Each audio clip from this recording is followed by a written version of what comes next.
Hello students, myself Engineer Edwin Thakur, Director and HOD of Chemistry Faculty, HAVR Classes Hazaribagh.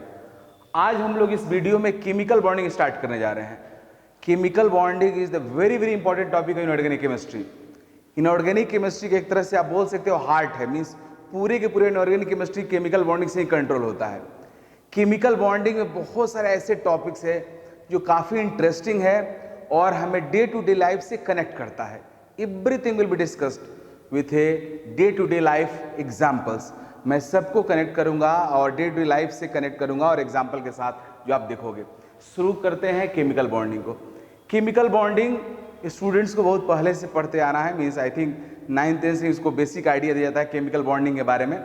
But यहाँ पे हम लोग formally start करें chemical bonding होता क्या है और फिर उसके आगे की बातें करेंगे।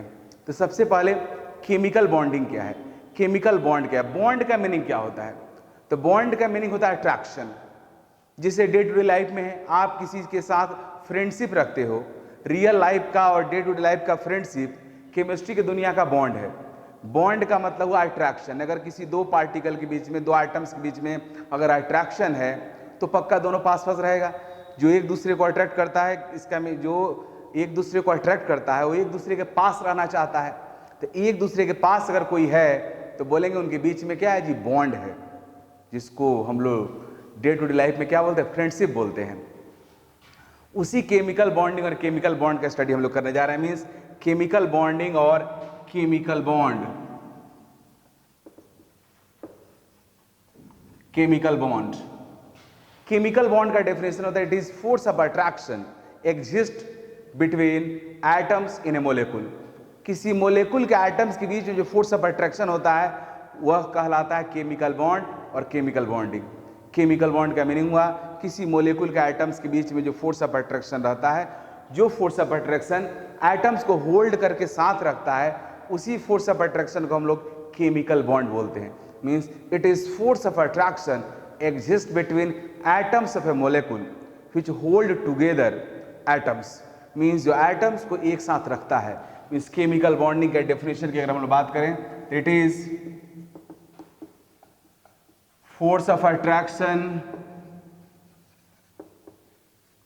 exists between atoms of a molecule। Means किसी मोलेकुल के एटम्स के बीच में जो फोर्स ऑफ अट्रैक्शन होता है, उसी फोर्स ऑफ अट्रैक्शन को हम लोग केमिकल बॉन्ड और केमिकल बॉन्डिंग बोलते हैं। क्योंकि फोर्स ऑफ अट्रैक्शन ही मोलेकुल्स के जो एटम्स रहते हैं उनको एक दूसरे के पास रखता है, मीन्स होल्ड करके रखता है, इसलिए उसी फोर्स ऑफ अट्रैक्शन का नाम है केमिकल बॉन्ड। अब अगला पॉइंट यह है कि केमिकल बॉन्ड का टाइप क्या है, क्योंकि मैं पहले केमिकल बॉन्ड का टाइप बताऊंगा और फिर आपको बताऊंगा केमिकल बॉन्ड का जरूरत क्या होगा। मीन्स कि दुनिया का जो हमारा most pure element, pure substance है, उसको हम लोग एलिमेंट बोलते हैं। जो पहले से आप पढ़ लिए हो, एलिमेंट के स्मॉलेस्ट पार्ट को एटम बोलते हैं। तो एटम क्यों मोलेकुल के साथ बनता है, मीन्स एटम क्यों मोर देन वन एटम से एसोसिएट होकर के अट्रैक्ट होकर मोलेकुल फॉर्म करता है, एवरीथिंग विल बी डिस्कस्ड, सब कुछ बताऊंगा।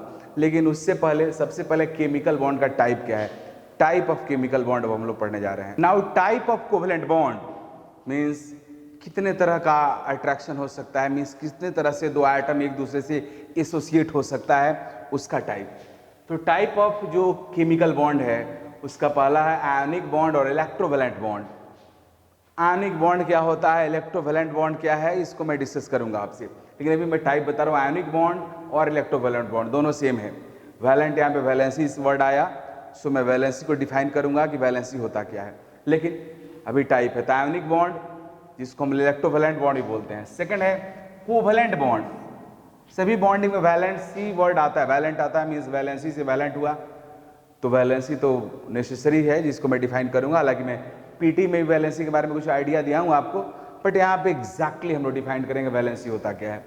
तो कोवैलेंट बॉन्ड है दूसरा टाइप। अब कोवैलेंट बॉन्ड का भी अपना टाइप होता है, जिसको हम लोग कोवैलेंट बॉन्ड जब पढ़ेंगे तब पढ़ेंगे। अभी केमिकल बॉन्ड का 3 ब्रॉड कैटेगरी, आयनिक और electrovalent bond, covalent bond and coordinate और रिलेटिव बॉन्ड। हालांकि कई बार आप आगे पढ़ोगे तो देखोगे ही कोऑर्डिनेट बॉन्ड और कोवलेंट बॉन्ड एक ही जैसा है, बट फिर भी दोनों में डिफरेंसेस है। या कोवलेंट बॉन्ड। तीसरा टाइप है कोऑर्डिनेट बॉन्ड और डेटिव बॉन्ड। नेम से क्लियर है, कोऑर्डिनेट मीन्स कोऑर्डिनेशन से फॉर्म होता है, और डेटिव का मीनिंग वही होता है डोनेशन। वो आगे मैं बताऊंगा कि कोऑर्डिनेट बॉन्ड और डेटिव बॉन्ड क्या होता है। तो ये बॉन्ड का टाइप मैं आपको बताया, अब इसको वन बाय वन करके हम लोग एक्सप्लेन करेंगे, और इस पूरी केमिकल बॉन्डिंग में ही हम लोग पढ़ेंगे ही। मीन्स केमिकल बॉन्ड का टाइप क्या है, फिर उसका प्रॉपर्टी क्या है, कैसे कैसे बॉन्ड फॉर्म होता है, एवरीथिंग वी डिस्कस्ड। अब लेकिन ये टाइप पढ़ने के बाद आयनिक और इलेक्ट्रोवैलेंट स्टार्ट करने से पहले मैं आपको पढ़ाऊंगा वैलेंसी। सबसे पहले हम लोग वैलेंसी डिस्कस करने जा रहे हैं कि वैलेंसी होता क्या है, क्योंकि वैलेंसी वो फैक्टर है जो केमिकल बॉन्डिंग को पूरी तरह से अफेक्ट करता है और एक्सप्लेन करता है कि कोई एटम केमिकल बॉन्ड क्यों फॉर्म करना चाहता है। What is valency? टर्म आगे केमिकल बॉन्डिंग इंपॉर्टेंट टर्म है वैलेंसी। वैलेंसी आप आई थिंक 9th क्लास से पढ़ते आप सब आ रहे हो। वैलेंसी, वैलेंसी का डेफिनेशन होता है, स्टूडेंट से पूछो या बुक्स में लिखा रहता है, व्हाट इज वैलेंसी? जैसे it is combining capacity of an element. This is correct definition, but this is not totally correct, क्योंकि डेफिनेशन वो होना चाहिए जिससे सामने वाले को एकदम कंप्लीट क्लियर हो जाए। This is called definition. अब it is combining capacity of an element, how could you measure combining capacity? आप किसी एलिमेंट का और एटम के कंबाइनिंग कैपेसिटी कैसे मेजर करोगे, ये तो आपने बताया ही नहीं। तो मेरे according this is complete definition of valency. It is combining capacity of an atom, it is combining capacity of an atom which is measured in terms of lost, gained and shared of electron by an atom।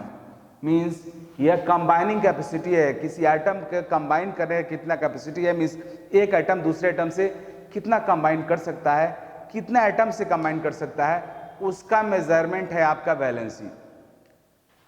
लेकिन उसको major कैसे करते हैं combining capacity?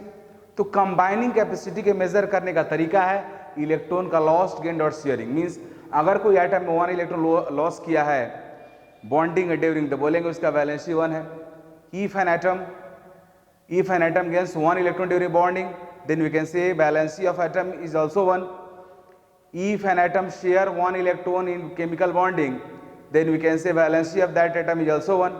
Means अगर कोई atom electron का lost करे या उसको गेन करे या उसको शेयर्ड करे, तो वो शेयर्ड, लॉस्ट और गेन इलेक्ट्रॉन्स ही उसका वैलेंसी कहलाता है।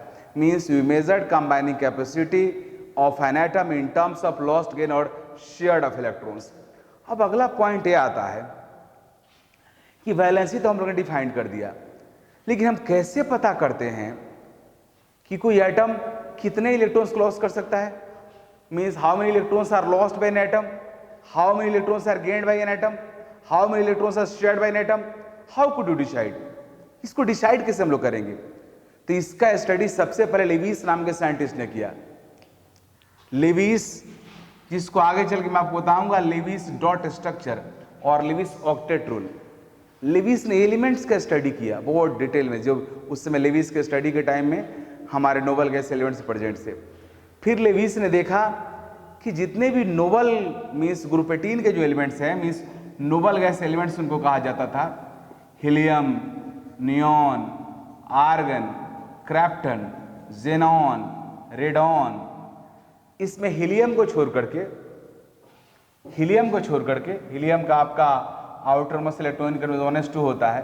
बाद में जितने भी आपके हैं सबके आउटर मोस्ट शेल में 8 इलेक्ट्रॉन्स है, like neon 2s2 2p6, argon 3s2 3p6, krypton 4s2 4p6, xenon 5s2 5p6, radon 6s2 6p6। तो आप देख रहे हो कि outer most shell of all elements except helium have 8 electrons. तो मीन्स लेविस ने यह ऑब्जर्व किया कि ये ग्रुप 18 में जितने एलिमेंट्स हैं इनका रिएक्टिविटी बहुत कम है। मीन्स इनको तो उस समय इनर्ट गैसेस कहा जाता था, क्योंकि ये तो रूम टेम्परेचर पे गैस के फॉर्म में रहते हैं, और सेकेंडली ये किसी भी एलिमेंट से या किसी भी एटम से कंबाइन नहीं करते हैं। मैं आपको बताया हूँ कि एटम 100 होता है, जिसका फ्री एग्जिस्टेंस पॉसिबल नहीं है, बट डेफिनेशन में लिखा हुआ है एक्सेप्ट नोबल गैसेस। इन लोग एक्सेप्शनल एटम्स है, ये लोग अपने एटॉमिक फॉर्म में नेचर में एग्जिस्ट करता है। हीलियम, नियॉन, आर्गन, जेरन, क्रिप्टन, रेडॉन, ऐसे। हालांकि रेडॉन रेडियोएक्टिव होता है, स्टेबल नहीं होता है, बट इसको छोड़कर जितने भी आपके हीलियम से लेकर जेनॉन तक है, ये सब एटॉमिक फॉर्म में एग्जिस्ट करता है। मीन्स यह कंबाइंड फॉर्म में एग्जिस्ट नहीं करते हैं। तो लेविस ने स्टडी किया कि ये सारे एलिमेंट्स काफी स्टेबल हैं, तो फिर उन्होंने यह सोचा कि what's the reason for their stability, इनके स्टेबल होने के पीछे क्या रीजन हो सकता है। तो साइंटिस्ट लोग इसी तरह से करता है, ऑब्जर्वेशन करता है।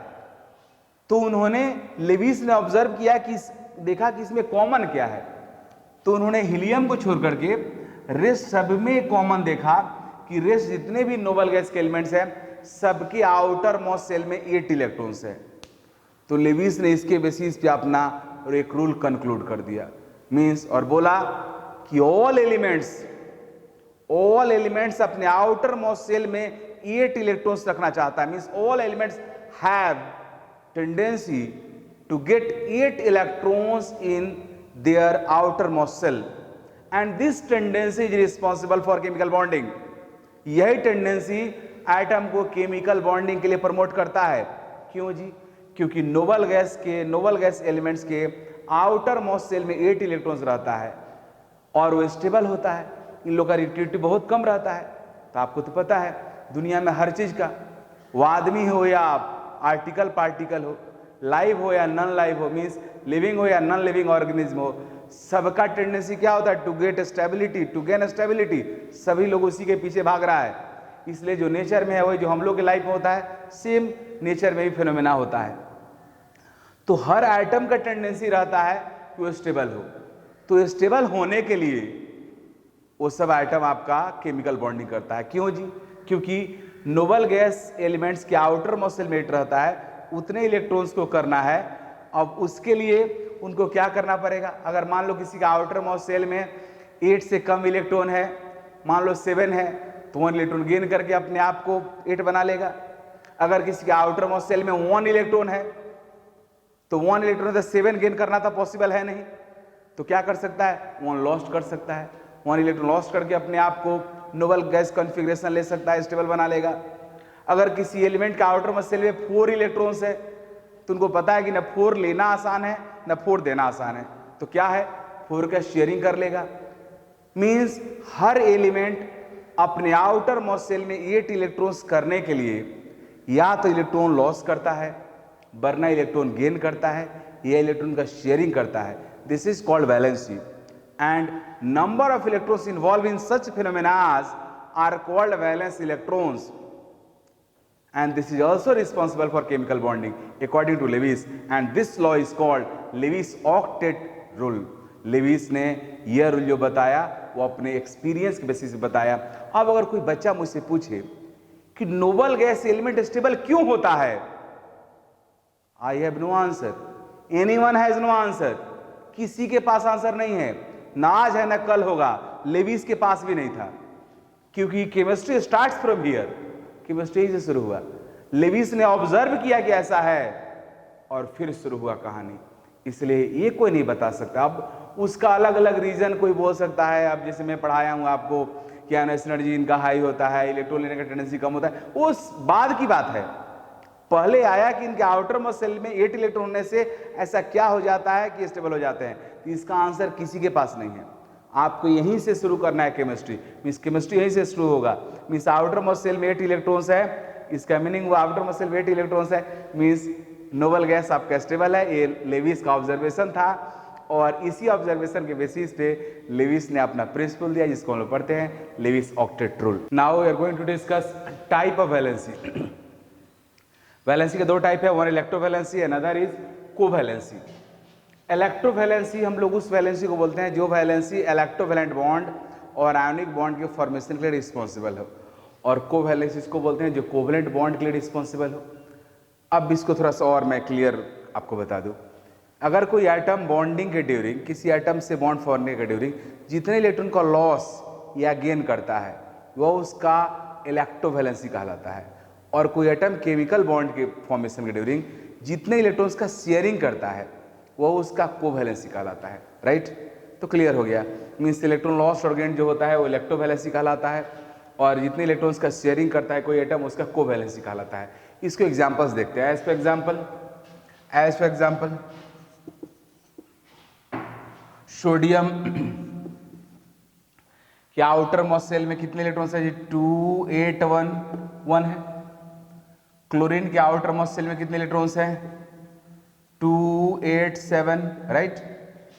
सोडियम के आउटर मोस्ट सेल में 1, क्लोरीन के आउटर मोस्ट सेल में 7। तो क्लियर सी बात है, सोडियम 1 इलेक्ट्रॉन लूज करना चाहता है, क्योंकि सोडियम को पता है कि 7 इलेक्ट्रॉन की इससे लेना पॉसिबल नहीं है। अगर 1 इलेक्ट्रॉन सोडियम लूज कर देगा तो आउटर मोस्ट सेल में कितना हो जाएगा? 8 हो जाएगा। और क्लोरीन के पास आउटर मोस्ट सेल में 7 इलेक्ट्रॉन्स है, अगर क्लोरीन 1 इलेक्ट्रॉन गेन कर लेगा तो इसका आउटर मोस्ट सेल में कितना हो जाएगा? 8 इलेक्ट्रॉन हो जाएगा। तो sodium has tendency to lose 1 electron and chlorine has tendency to gain 1 electron. So valency of sodium is 1 and valency of chlorine is also 1। अब सोडियम यहाँ पे इलेक्ट्रॉन लूज करके सोडियम प्लस बन जाता है, क्लोरीन इस इलेक्ट्रॉन को gain करके Cl माइनस बन जाता है, और ये दोनों सोडियम आपका इलेक्ट्रॉन लूज किया, क्लोरीन इलेक्ट्रॉन गेन किया। तो ऐसा करने का मीनिंग यह हुआ कि सोडियम का वैलेंसी भी, सोडियम का इलेक्ट्रोवैलेंसी भी 1, क्लोरीन का इलेक्ट्रोवैलेंसी भी 1 हो गया, और सोडियम इलेक्ट्रॉन लूज करने के बाद कटायन हो गया, क्लोरीन इलेक्ट्रॉन गेन करने के बाद एनायन हो गया, और कूलम्ब्स लॉ के अकॉर्डिंग कटायन एनायन एक दूसरे को अट्रैक्ट करता है, तो ये दोनों पास पास रहता है, जिसको हम लोग क्या बोलते हैं? इलेक्ट्रोवैलेंट और आयनिक बॉन्ड बोलेंगे। आगे चल के मैं आपको पढ़ाऊंगा और यहाँ भी आप समझ रहे हो। तो यहाँ पे इस एग्जाम्पल से मैं बताना चाहता हूँ electrovalency of sodium and Cl is 1, right. क्योंकि सोडियम ने भी 1 इलेक्ट्रॉन लूज किया और क्लोरीन ने 1 इलेक्ट्रॉन गेन किया, तो कोई जितना इलेक्ट्रॉन लूज करता है वो भी इलेक्ट्रोवैलेंसी, कोई जितना गेन करता है वो भी इलेक्ट्रोवैलेंसी। अब आते हैं कोवैलेंसी को समझने के लिए। तो कोवैलेंसी का डेफिनेशन होता है it is number of electron shared by an atom during chemical bond. तो देखिए एज फॉर एग्जांपल कार्बन की बात करते हैं। कार्बन के पास, कार्बन के आउटर मोस्ट सेल में कितने इलेक्ट्रॉन्स है जी? 244 है। तो कार्बन को पता है कि 4 इलेक्ट्रॉन लूज करना भी मुश्किल, 4 गेन करना भी मुश्किल, तो क्या है? शेयरिंग कर लेता है। अब कार्बन 4 इलेक्ट्रॉन का शेयरिंग करता है और मीथेन फॉर्म करता है। आप सबको पता है पॉपुलर कंपाउंड कार्बन का। यहाँ पे कार्बन अपने 4 इलेक्ट्रॉन्स को शेयर किया हुआ है,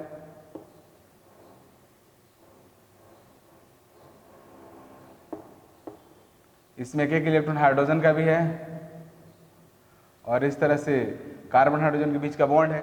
मींस यहाँ पे कार्बन कितने इलेक्ट्रॉन का शेयरिंग किया? 4। तो कार्बन का कोवैलेंसी क्या होगा? 4 होगा।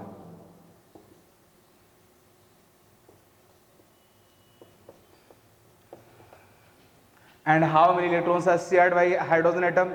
हाइड्रोजन एटम कितना इलेक्ट्रॉन शेयर कर रहा है जी? 1 कर रहा है, इसलिए हाइड्रोजन का कोवैलेंसी क्या होगा? 1।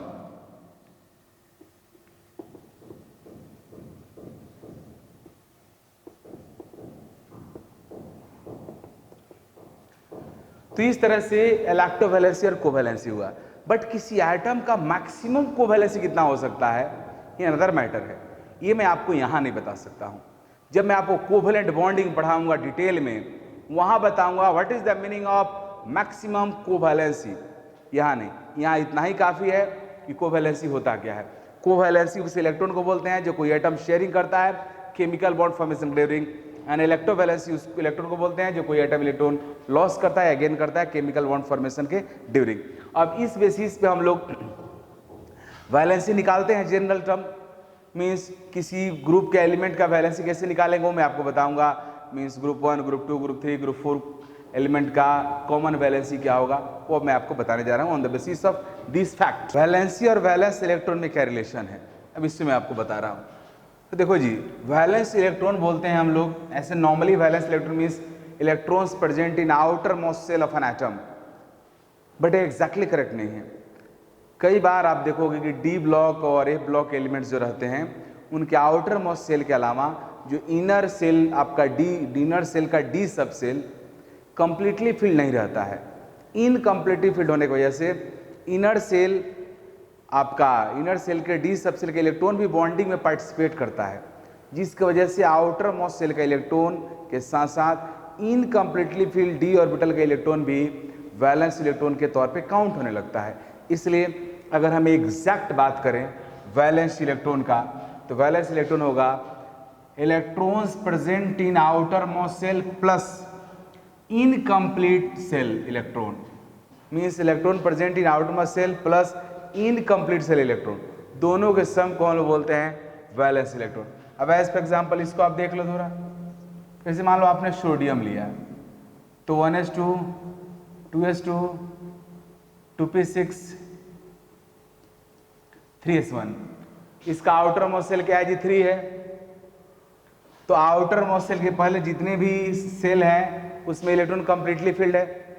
देख लो सेल नंबर 2 में 2s और 2p दोनों फिल है, सेल नंबर 1 का 1s फिल है, लेकिन ये आपका हुआ आउटर मोस्ट सेल हुआ। तो नॉर्मली एस और पी ब्लॉक के जो एलिमेंट्स रहते हैं उनके आउटर मोस्ट सेल का इलेक्ट्रॉन ही बॉन्डिंग में पार्टिसिपेट करता है, क्योंकि आउटर मोस्ट सेल के बाद जितने भी आपके सेल रहता है उस सबका इलेक्ट्रॉन्स कंप्लीटली फिल्ड रहता है।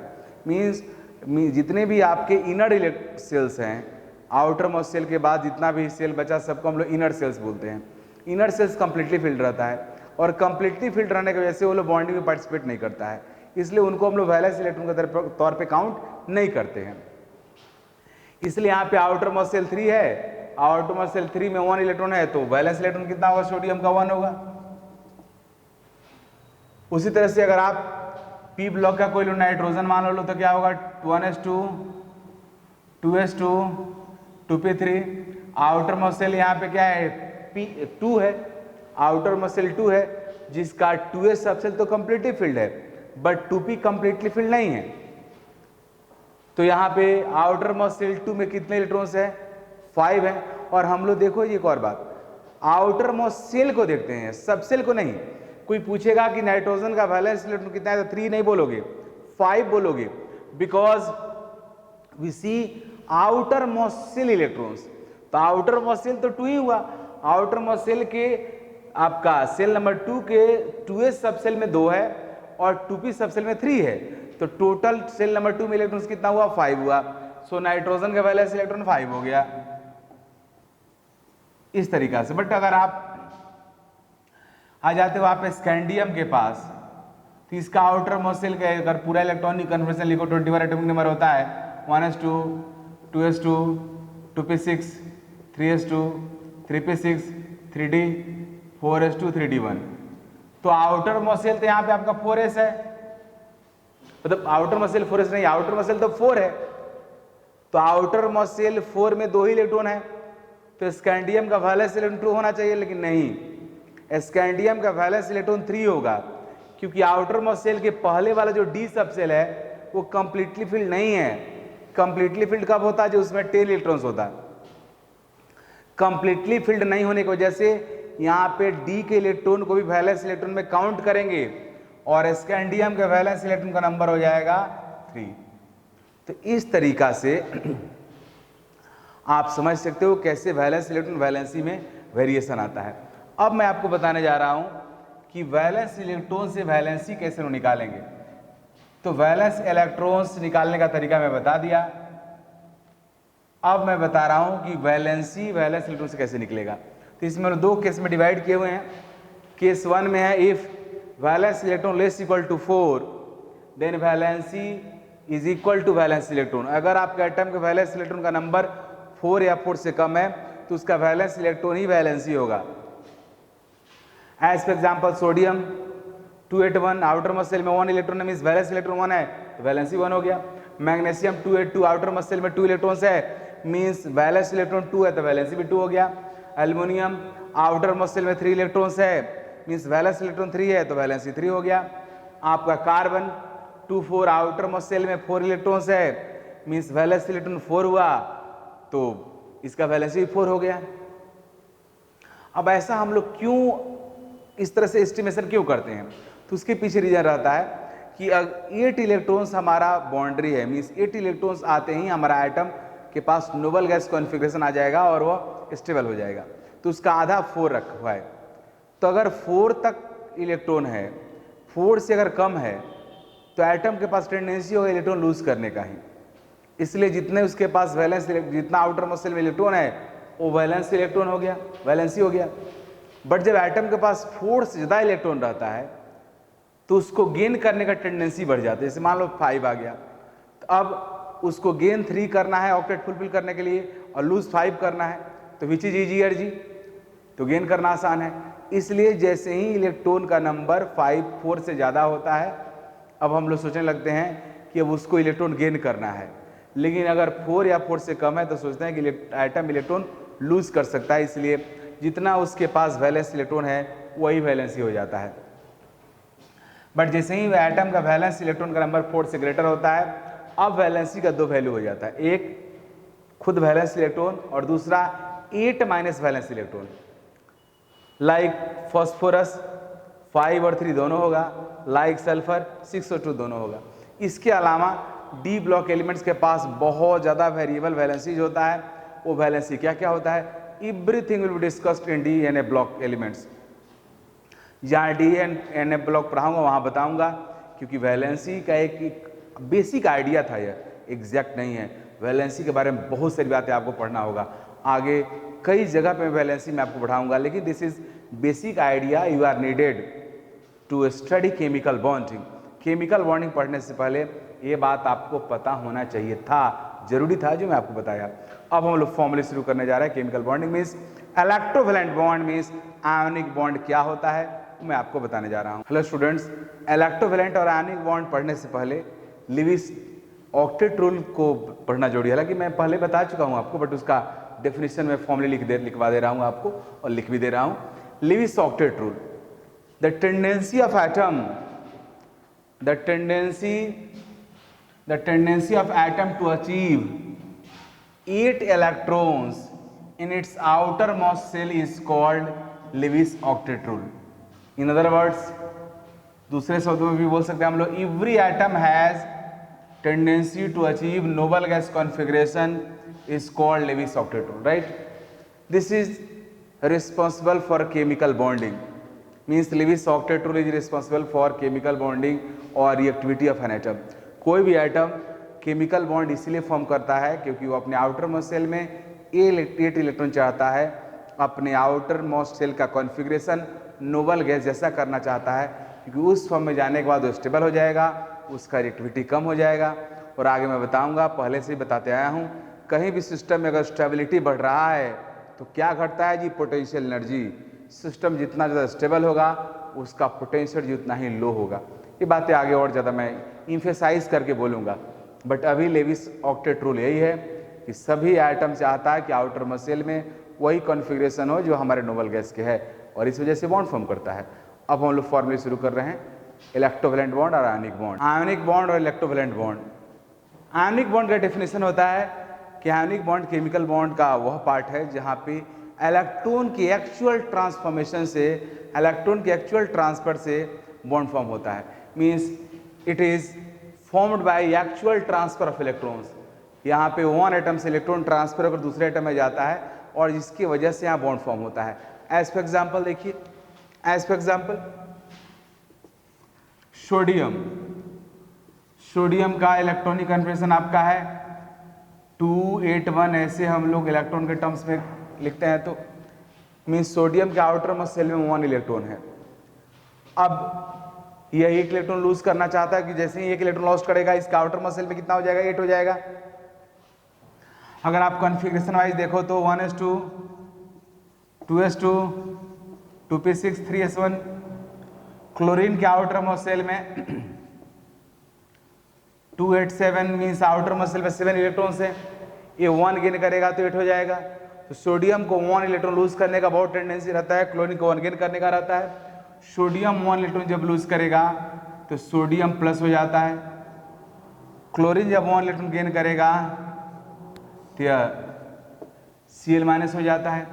अब सोडियम 1 इलेक्ट्रॉन गेन लूज करने के बाद इसके आउटर मोस्ट शेल में इलेक्ट्रॉन कितना हो गया जी, 8 हो गया, स्टेबल हो गया। क्लोरीन 1 इलेक्ट्रॉन गेन करने के बाद इसके आउटर मोस्ट शेल में कितना इलेक्ट्रॉन हो गया जी, 8 हो गया। मीन्स इलेक्ट्रॉन लूज करके इलेक्ट्रॉन गेन करके दोनों स्टेबल हो गया। और दूसरी बात यह हुआ कि सोडियम इलेक्ट्रॉन लूज करने के बाद कटायन हो गया और क्लोरीन इलेक्ट्रॉन लेने के बाद अनायन हो गया। मीन्स इस दोनों के बीच में क्या आ गया जी, force of attraction. Sodium plus Cl minus, Coulomb's law के अकॉर्डिंग कटायन अनायन कटायन को अट्रैक्ट करेगा और इस अट्रैक्शन के चक्कर में दोनों क्या रहेगा जी, पास पास रहेगा। और आपको तो पता है दुनिया में जो पास रहता है उसके बीच में क्या कहा जाता है, कुछ ना कुछ है, और जो है उसको हम लोग बॉन्ड बोलते हैं। इसलिए दोनों पास पास आता है कूलम्बिक फोर्स ऑफ अट्रैक्शन के लिए, और इसी पास पास को हम लोग आयोनिक बॉन्ड बोलते हैं। क्या बोलते हैं जी, ionic bond. Means a bond between two ions, two ions के बीच में जो बॉन्ड है, बॉन्ड का मतलब फोर्स ऑफ अट्रैक्शन होता है, टू आयंस के बीच का जो फोर्स ऑफ अट्रैक्शन है इसको हम लोग आयोनिक बॉन्ड बोलते हैं। अब आप ऐसे ही बोल सकते हो कि ionic bond is nothing, it is Coulombic force of attraction between two opposite ions. ऐसे ही बोल सकते हो, it is electrostatic force of attraction. Coulombic force of attraction को हम लोग इलेक्ट्रोस्टैटिक फोर्स ऑफ अट्रैक्शन भी बोलते हैं, क्योंकि यहाँ पे चार्जेस स्टैटिक मोड में रहता है, इसलिए इलेक्ट्रोस्टैटिक फोर्स भी कहा जाता है। तो यही आपका आयोनिक बॉन्ड हुआ। इस आयोनिक बॉन्ड एक्चुअल में इलेक्ट्रोस्टैटिक फोर्स ऑफ अट्रैक्शन है आयंस के बीच का। अब इस आयोनिक बॉन्ड में आपने एक चीज देखा कि आयोनिक बॉन्ड में आपको वन एटम को इलेक्ट्रॉन लूज करना है, दूसरे को इलेक्ट्रॉन गेन करना है। तो ये फेवरेबल कंडीशन इसका क्या हो सकता है, क्योंकि आयोनिक बॉन्ड आप समझ गए हो, बहुत सिंपल चीज है। लेकिन अब अगला पॉइंट मैं पढ़ाऊंगा कि favourable conditions for ionic bonding, means कौन कौन सी कंडीशंस है जो आयोनिक बॉन्डिंग को अफेक्ट करेगा और फेवर करेगा या उसके अगेंस्ट में जाएगा। लेकिन मैं फेवरेबल कंडीशंस ही पढ़ाने जा रहा हूं आपको, वही हम लोग पढ़ेंगे। तो यहाँ पे आयोनिक बॉन्ड फॉर्म होने के लिए क्या जरूरी है, one atom quickly electron lose करे एंड दूसरा एटम क्विकली इलेक्ट्रॉन गेन करे। कोई एटम क्विकली इलेक्ट्रॉन लूज कब करेगा, जब उसका आयन एनर्जी लो होगा। क्विकली गेन कब करेगा, जब इलेक्ट्रॉन एंथैल्पी मोर निगेटिव होगा। इलेक्ट्रॉन लूज करने का टेंडेंसी किसको होता है, मेटल को। इलेक्ट्रॉन लेने किसका होता है, नॉन मेटल को। तो हम लोग बोलेंगे ionic favourable condition for ionic bonding में होगा कि ionization energy of one metals, one atoms generally metals. Ionic bonding का फेवरेबल कंडीशन क्या हो सकता है ये मैं आपको बताऊंगा। तो यहाँ पे आप देख रहे हो कि आयनिक बॉन्ड फॉर्म करने के लिए वन एटम को इलेक्ट्रॉन लूज करना पड़ता है, दूसरे को इलेक्ट्रॉन गेन करना पड़ता है। तो इलेक्ट्रॉन लूज करने का मीनिंग हुआ कि मीन्स लो आयोनाइजेशन एनर्जी में जिस मेटल का आयोनाइजेशन एनर्जी लो होगा उसको आयनिक बॉन्ड फॉर्म करने का टेंडेंसी ज्यादा होगा। जिस नॉन मेटल का इलेक्ट्रॉन एंथैल्पी मोर निगेटिव होगा उसको भी आयनिक बॉन्ड फॉर्म करने का टेंडेंसी ज्यादा होगा। मींस आयनिक बॉन्ड फॉर्मेशन का जो फेवरेबल कंडीशंस होगा वो होगा कि ionization energy of metals should be low and ionization energy of non metals और electron gain enthalpy of non metals should be more negative. अगर ये दो कंडीशन है तो उस दो एलिमेंट्स के बीच में, उस दो मेटल नॉन मेटल के बीच में आयोनिक बॉन्ड फॉर्म होने का चांस बहुत ज्यादा होगा। अब लगे हाथ एक और बात मैं यहां बताना चाहूंगा आपको। ये आयोनिक बॉन्ड में, आयोनिक बॉन्ड एक्चुअल में क्या है, कूलम्बिक फोर्स ऑफ अट्रैक्शन है।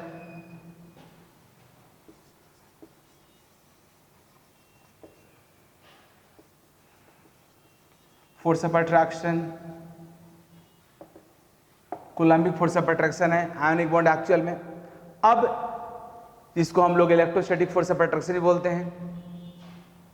अभी Coulombic force of attraction, electrostatic force of attraction आपके दोनों एटम्स के बीच में है। यह नॉन डायरेक्शनल होता है, मीन्स इसका कोई डायरेक्शन नहीं है। मीन्स यहाँ पे एक चार्ज पार्टिकल है, यहाँ पे दूसरा चार्ज पार्टिकल है, दोनों एक दूसरे को अट्रैक्ट करता है, किसी पर्टिकुलर डायरेक्शन में अट्रैक्ट नहीं करता है। इसलिए आयोनिक बॉन्ड नॉन डायरेक्शनल होता है। यह कूलम्बिक फोर्स ऑफ अट्रैक्शन की बात करोगे, F इज इक्वल टू, तो फॉर्मूला क्या होता है, K भी हम लिख सकते हैं, F K Q1 Q2 by R square.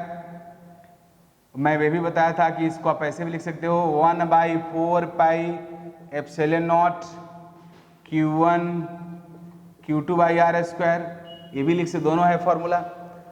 अब यहाँ पे अगर आर इस केस में लिखोगे तो हम लोग लिखेंगे force between sodium plus Cl minus is equal to Cl minus sodium plus के बीच का फोर्स को F से मैं रिप्रेजेंट कर रहा हूं, तो लिखूंगा K Q1 Q2 मीन्स जो इसके ऊपर चार्ज है, चार्ज का मैग्नीट्यूड तो सेम है, ओनली साइन अपोजिट है, बाई दोनों के बीच का डिस्टेंस कितना होगा जी, तो दोनों का जो रेडियस है उसका सम होगा, मीन्स आप लिखोगे यहाँ पे RNA प्लस RCl माइनस, इसका हेल स्क्वायर करोगे, मीन्स इस तरीका से कोलम्बिक फोर्स ऑफ अट्रैक्शन आपने राइट किया। लेकिन ये सब इंपॉर्टेंट बात नहीं है, आप सबको पता है कोलम्बिक फोर्स ऑफ अट्रैक्शन का मैग्नीट्यूड क्या होता है। पॉइंट यह है कि this force is non directional, force is non directional,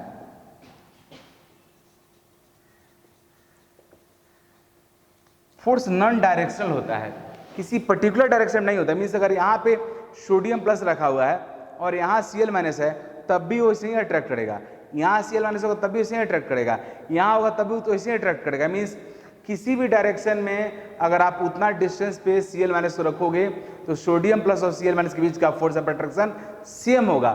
so this is very very important point, ionic bonds are non directional bond, यह बहुत इंपॉर्टेंट पॉइंट है। Means ionic bond is non-directional, non-directional, ये किसी particular direction में नहीं होता है, ये काफी इंपॉर्टेंट पॉइंट है, इसका आगे हम लोग बहुत यूज करेंगे। Now favourable conditions for ionic bonding और इलेक्ट्रोवैलेंट बॉन्ड, तो देखो जी क्लियर है, पहला कंडीशन है लो आयोनाइजेशन एनर्जी, मेटल का आयोनाइजेशन एनर्जी लो होना चाहिए, आयनिक बॉन्ड में जो जनरली मेटल होगा उसका आयोनाइजेशन एनर्जी लो होना चाहिए, आयोनाइजेशन एनर्जी लो होने पे फटाफट इलेक्ट्रॉन लूज करेगा और आयनिक बॉन्ड फॉर्म होने का चांस बढ़ जाएगा। सेकंड, हाई इलेक्ट्रॉन एंथैल्पी, यहाँ पे हाई का मतलब है मैग्नीट्यूड से, मींस निगेटिव साइन के साथ, मींस आपके नॉन मेटल का इलेक्ट्रॉन एंथैल्पी मोर निगेटिव होना चाहिए। नॉन मेटल का इलेक्ट्रॉन एंथैल्पी जितना ज़्यादा निगेटिव होगा उसको इलेक्ट्रॉन गेन करने का टेंडेंसी उतना ज़्यादा होगा, और जितना ज़्यादा इलेक्ट्रॉन गेन करने का टेंडेंसी होगा उतना ही फास्ट आयनिक बॉन्ड फॉर्म होगा। Means favorable conditions for ionic bond is low ionization energy of metals and high electron enthalpy of non-metal। अगर ये दो कंडीशन को सेटिस्फाई करता है हमारा दोनों एलिमेंट्स तो उनके बीच में आयनिक बॉन्ड फॉर्म होगा। आयनिक बॉन्ड जनरली मेटल और मेटल के बीच में ही फॉर्म होता है, तो मेटल के पास लो आयनाइजेशन एनर्जी होना चाहिए, नॉन मेटल के पास हाई इलेक्ट्रॉन एंथैल्पी होना चाहिए, राइट। तो इस तरह से आयनिक बॉन्ड का मैं फेवरेबल कंडीशन आपको बता दिया। अब मैं आपको पढ़ाऊंगा कि आयोनिक कंपाउंड्स का प्रॉपर्टी क्या है। अगले वीडियो में आपको बताऊंगा कि आयोनिक कंपाउंड्स का प्रॉपर्टीज क्या है, वो काफ़ी एग्जॉस्टिव प्रॉपर्टी होगा। आयोनिक बॉन्ड का एक ही प्रॉपर्टी है जो मैं बता दिया हूँ, वो है नॉन डायरेक्शनल। अब आयोनिक कंपाउंड्स का प्रॉपर्टी क्या क्या हो सकता है उसको 1 by 1 करके पढ़ेंगे हम लोग, काफ़ी डिटेल में पढ़ेंगे। अगला वीडियो होगा हमारा प्रॉपर्टीज ऑफ आयोनिक कंपाउंड्स।